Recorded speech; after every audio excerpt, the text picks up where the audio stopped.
Hello बच्चों, कैसे हो आप सभी। आशा करती हूँ आप सभी बढ़िया होंगे। तो आइए आज हम लोगों को पढ़ना है उपमालंकार, रूपक अलंकार और उत्प्रेक्षालंकार। तो सबसे पहले हम देखेंगे उपमालंकार। उपमालंकार की परिभाषा क्या होती है, इसका उदाहरण। सबसे पहले हम देखते हैं उपमालंकार की परिभाषा कि उपमालंकार कहते किसे हैं। उपमालंकार की परिभाषा: जब काव्य में समान गुणधर्म के आधार पर एक वस्तु की तुलना किसी दूसरी वस्तु से की जाए, वहां पे होता है उपमालंकार। क्या? जब काव्य में समान गुणधर्म के आधार पर एक वस्तु की समानता किसी दूसरी वस्तु से की जाए, वहां पे होता है उपमालंकार।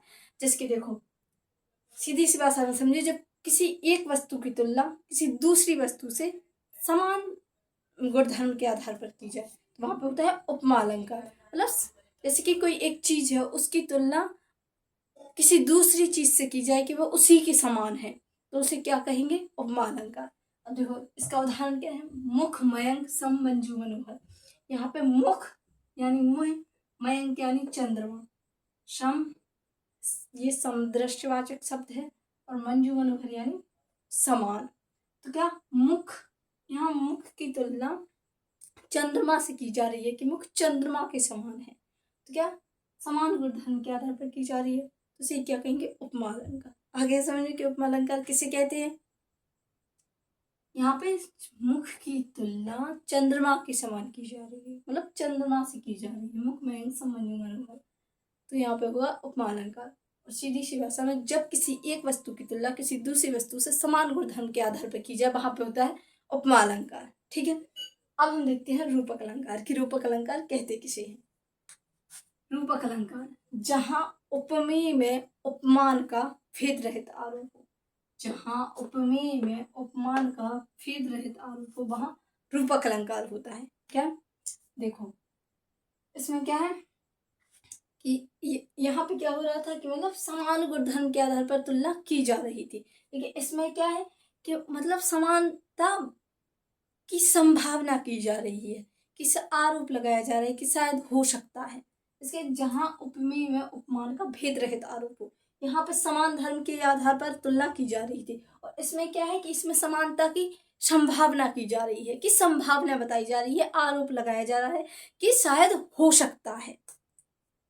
जहां उपमेय में उपमान का भेद रहित आरोप हो, उसे कहते हैं रूपक अलंकार। यहाँ पे समानता बताई नहीं जा रही, समानता की संभावना की जा रही है, तो उसे ही कहेंगे रूपक अलंकार। ठीक है, आ गया समझ में। जहां उपमेय में उपमान का भेद रहित आरोप हो, किसी चीज का किसी दूसरी चीज की तरह होने की संभावना होना, होना नहीं, उसकी संभावना होना ही रूपक अलंकार कहलाता है। ठीक है, आ गया समझ।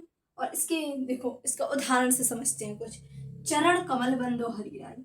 यहाँ पे श्री कृष्ण के चरणों की मतलब तुलना बंदो हरिराई कमल से हो रही है। मतलब कह रहे हैं कि श्री कृष्ण के चरण कमल के समान है, मतलब संभावना की जा रही है कि उनके समान है।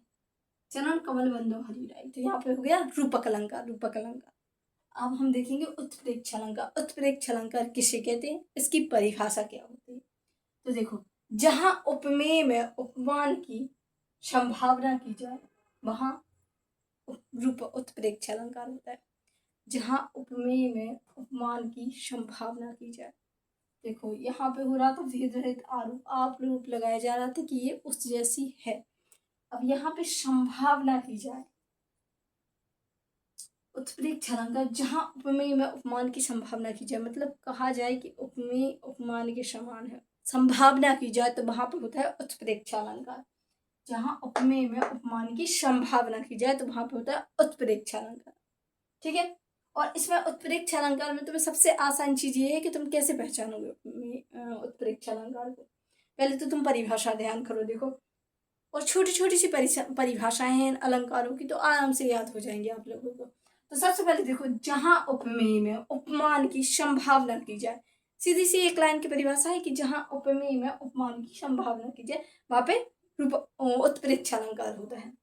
देखो, और इसमें सबसे जरूरी चीज जो तुम आराम से पहचान सकते हो, जिसके मनु मानव जनु जानव ज्यो, मतलब ये शब्द आते हैं जिससे तुम्हें पता चलता है कि इसमें उत्प्रेक्ष अलंकार है। मनु मानहु जनु जानहु और भी शब्द आते हैं जिससे तुम आसानी से पता लगा सकते हो कि उत्प्रेक्ष अलंकार है। और इसका उदाहरण क्या है। सोहत ओढ़े पीठ पर श्याम सलोनी गात, मनहु नीरमणि सैल पर आतु परियो प्रभात। देखो इसमें आ गया मनहु, तुम आसानी से समझ सकते हो कि ये उत्प्रेक्षा अलंकार है। आ गया समझ में? ठीक है।